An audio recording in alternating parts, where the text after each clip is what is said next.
Hey guys, welcome to Game 4 between Dreamer and Ertric. Dreamer able to pull out victory from the jaws of defeat there.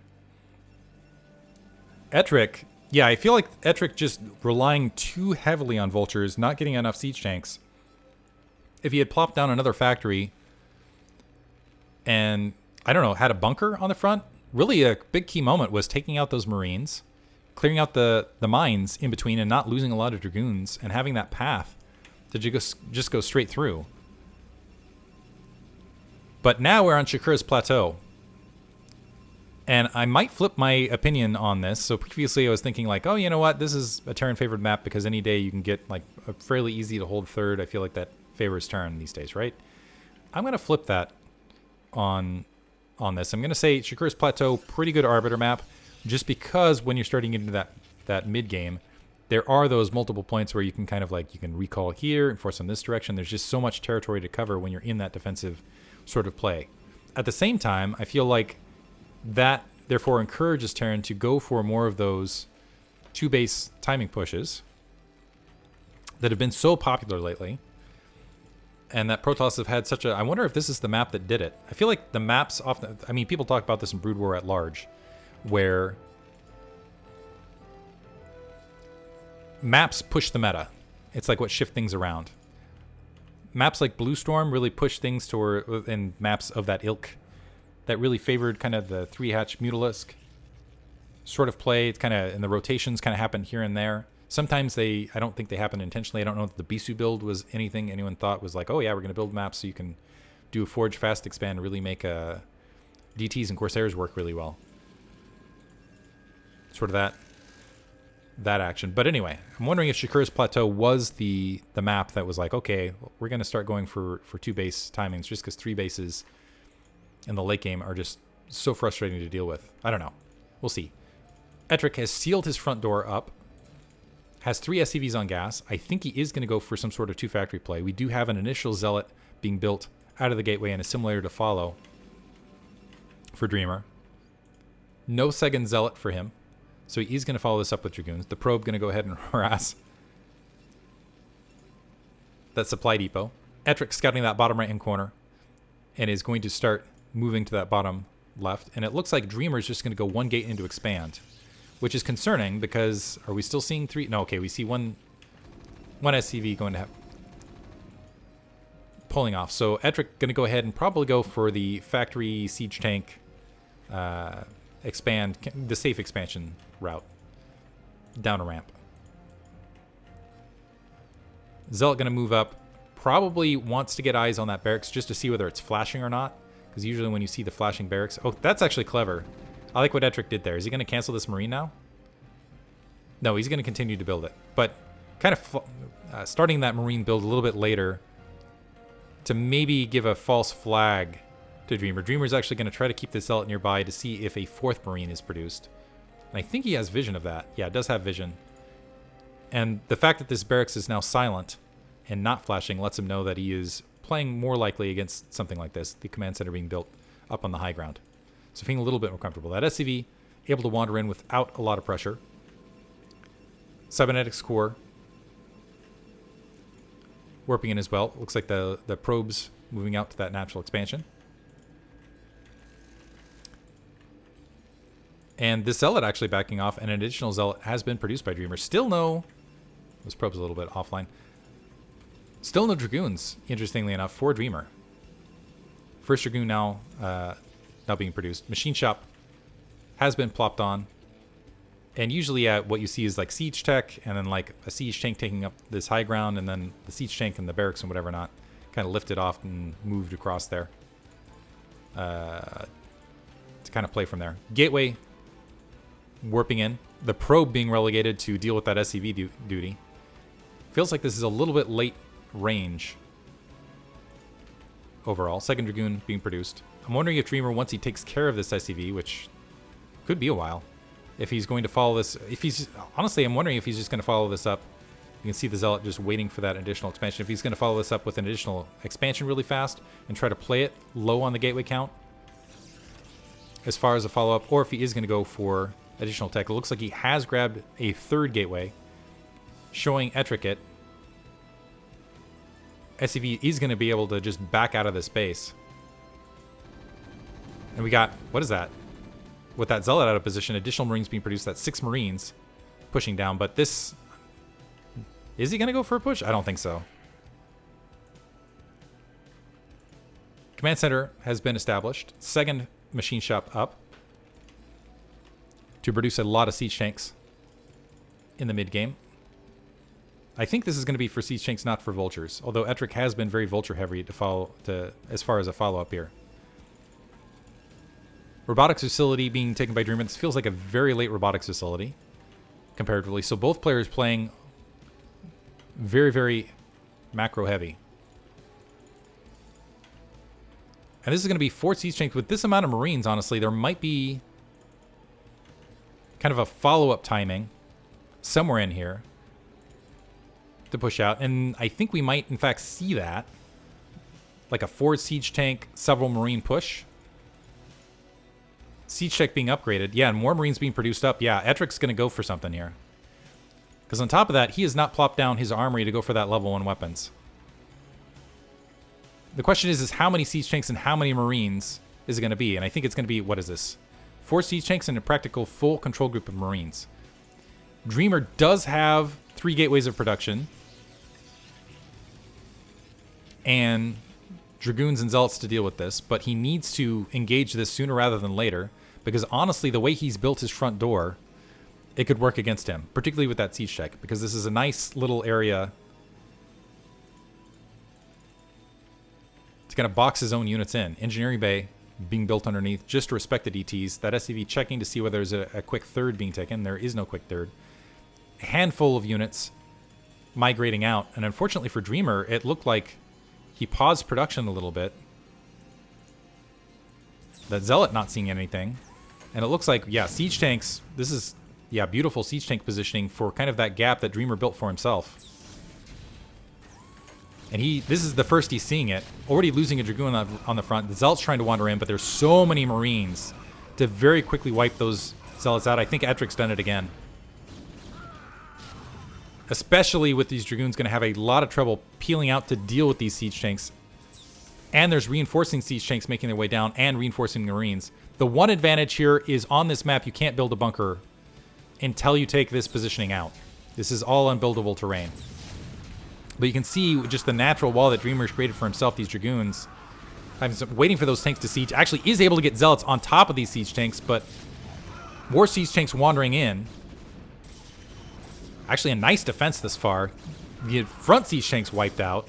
The Dragoon's actually able to peel out, but going to have to back up with those reinforcements. And the Zealot actually, I take it back, Dreamer hitting that attack with the perfect timing.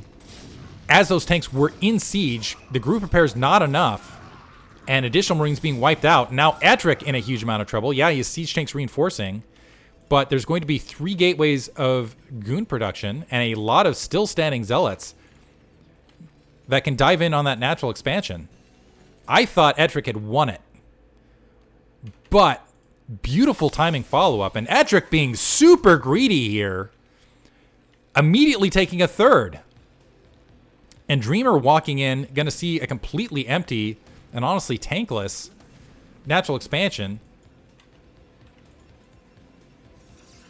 He has a shuttle up to deal with siege tanks. He's got a Citadel of Adun building as well. Let's see how Dreamer follows this up. Does he realize that a third's being taken? He's going to wander out. It looks like try to take his third. Kind of pocketing that. Moving forward with his Dragoons and Zealots.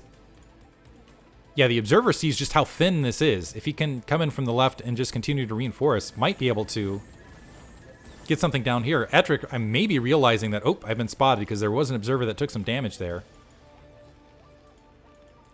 The Dragoons, as they're wandering into that 3 o'clock position, are going to see these siege tanks. So losing the 2 Dragoons, but at least that's kind of revealed that positioning. Shuttle wandering up. Zealots right on top of that siege tank that's in the interim position, or that mid position. A siege tank dying as it's trying to reinforce. The siege tank's actually the bulk of the siege tank force trying to reinforce from the south. And already dropping on the high ground, taking that siege tank out. These Dragoons might even be able to get right on top of these factories. Desperate mines trying to be planted. Reinforcements moving out to the 3. So siege tanks having to back up to try to expel dragoons from the main. And Zealots already in that SCV line. All sorts of economic disruption. Dragoons also reinforcing. Ertric sieging on the low ground is going to end up losing that siege tank. There's one more siege tank left. 2 reinforcement siege tanks coming out. It looks like he does have a 4th factory up above. But more reinforcements are making their way up for Dreamer. Scooping up those initial dragoons. And if nothing else, he should be able to wipe out everything at the 3 o'clock. Is Ertric going to try to defend it? Ertric moving out, playing a very risky game, is going to try to defend that 3 o'clock base. But the Zealots with the leg speed pushing in against that. A Dark Templar also being produced to make things even crazier on this front. Shuttle very rapidly dropping everything. Another siege tank taken out. Siege tank on the high ground. That 3 o'clock base is still producing for Ertric, keep in mind. So this is essentially 3 bases of production that can be produced. The Dragoons peeling off, going to try to take out SCVs along those lines. The Zealots up on the high ground. Another round of reinforcements moving forward for Dreamer. The SCVs pulling out of that natural expansion. There is just stuff happening all over the place here. I believe with this... Yeah, there's that Dark Templar with that attack force. The Dragoons diving into that 3 o'clock. Keep in mind, while all this was happening, Dreamer is starting to establish his 9 o'clock base. A siege tank over that wall trying to keep this command center alive is going to be able to do so. But I don't see any turrets, and there's no comsat at the main. That Dark Templar could get scooped up and dropped off over the high ground here and wreak all sorts of havoc right there. We'll see if that's going to be the case momentarily. Ertric still somehow in this match. Dark Templar scooped up. Might even be able to take that siege tank and open up an elevator there. Ertric trying to reestablish his front. Some vultures snuck through out of nowhere. They are going to be blocked out of the 9 o'clock, but still might be able to sneak into the main. Actually, yeah, they're going to be able to sneak in there. Dark Templar sneaking across over that high ground, but Dreamer is distracted with the vultures in his natural expansion. The Zealot's trying to run down and clean that up. Now moving forward with that Dark Templar. Going to be able to slow down the rebuilding of the barracks. Vultures getting a good amount of kills, thinning out that natural expansion. And turrets being desperately built everywhere. 3 turrets simultaneously being built to try to deal with this Dark Templar. And plenty of siege tanks to try to kill it once it's there. But these... is he going to be able to get a turret up? Looks like that turret's going to be complete. That's not a lot of coverage. Finally, detection there. The Dark Templar very rapidly wiped out. So as things reset, the 3 o'clock base has been cleared out. Ertric is sitting on 4 factories. Has just got his starport up. Does have, I was going to say, does he have level 1 weapons? Level 1 weapons about halfway researched. Does have a 3rd base to be able to build. Is very concerned about continued drops. 3 bases up are 3 bases are up for Dreamer. He's got a significant supply lead. 131 to 80. But keep in mind, this is like a very boxed in area and difficult to attack. He's going to go ahead and take that 6 o'clock to establish 4 bases, putting a cannon at his natural expansion just in case vultures somehow sneak across this, because Ertric has just been able to... I mean, how did these vultures get across? Sneaking through. Turrets everywhere just in case. Science facility being produced. Ertric again trying to be greedy and sneak that 3 o'clock. But that's immediately getting ejected. Ertric moving in, has snuck an Arbiter somewhere out of this. Level 1 weapons being upgraded, by the way. Or sorry, level 2 weapons being upgraded for Dreamer. He's got a sizable attack force. It looks like mostly to pin Ertric in at this stage, as he does have the economic lead. Some vultures still scooting out, and on top of everything else, Ertric managing to sneak out a dropship. I don't know that he's going to get a lot accomplished here, but he's going to be able to get 3 vultures into the main. A cannon is waiting for them if they go for the supply line, but they can still back up and plant some mines over that gateways. That's triggering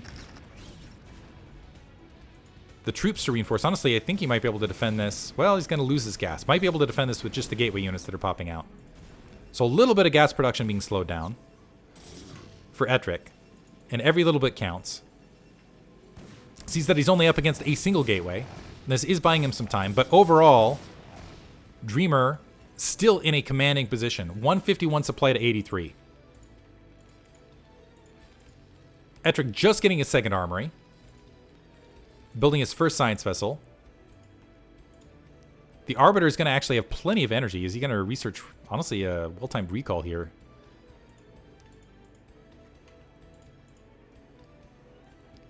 There's not really timing for that. Level 2 weapons upgrading. I think that overall Dreamer's actually got the upgrade advantage, which is unusual against Terran. Definitely has a tech advantage. He's starting to establish that bottom right, looking for a long-term macro game. Is practically about to hit 200 supply, just as Ertric is starting to just finally breach the 100 supply mark. I think his game plan for here is like, I'm just going to continually deny Ertric that third base, and I'm going to starve him out. That main is starting to look thin. That natural expansion is still got plenty of resources left in it, mostly because it just took forever to get mining out of it. I'm not sure if stasis is researched or not. I didn't get a good look at that, but there are plenty of arbiters out in the field, and they got a good amount of energy in their pocket. You'll see momentarily, this is just stasis bait. Big recall! I take it back, going for a recall over the siege tanks on the low ground. Another arbiter moving in to reinforce, just as SCVs were being transferred towards that third. Brilliant play. And a follow-up stasis on those siege tanks. Dreamer completely breaching. This is once again going to be able to deny that 3 o'clock base. Needs to regroup his troops away from the main. Is certainly going to get some free SCV kills and siege tank kills as they're trying to reinforce, and they can't see anything. There is no science vessel here, and even if there was, those Dragoons would very rapidly be able to knock it out of the air. Ertric will be lucky if he does not lose his command center. Looks like he is going to at least keep that command center alive. Great engagement for Dreamer right there. I was expecting a couple stasis and then a move in and attack from there, but that recall right on top of those siege tanks. Beautiful. These siege tanks now unsieging and getting cleaned up, and Ertric in a lot of trouble. I'm wondering if he's going to GG right here, because his main is basically mined out. He's 1 base versus what is soon to be 4. Although Dreamer is... No, it's going to be pure 4, because the 6 o'clock is mining as well. The command center is burning down. It is not being repaired by this wayward SCV. SCV's right there just being lazy, like, not my job. And in the meantime, Dreamer is engaging on the natural expansion and wiping out any sort of leftover attack force that Ertric could muster. Science Vessel's been stasised, and that is certainly going to be GG. Because the command center did burn. Burned all the way to the ground with an SCV just watching it happen. You watched it happen, SCV. You. 3 arbiters overhead, which is not what SCVs want to see. There's GG from Ertric. I think he'd already given up that match. So Dreamer, with a quick 2 wins, is going to force it to a 5th match. And the round of 4 is on the line for both players. Hope you guys enjoyed it. We'll move on to that game. This has been an exciting one. So honestly, I'm going to say a bit of sloppy game in game 1. More interesting one in game 2. And now it's really, the series really picking up. Entertaining ones. Loving it. Thanks for listening, everybody.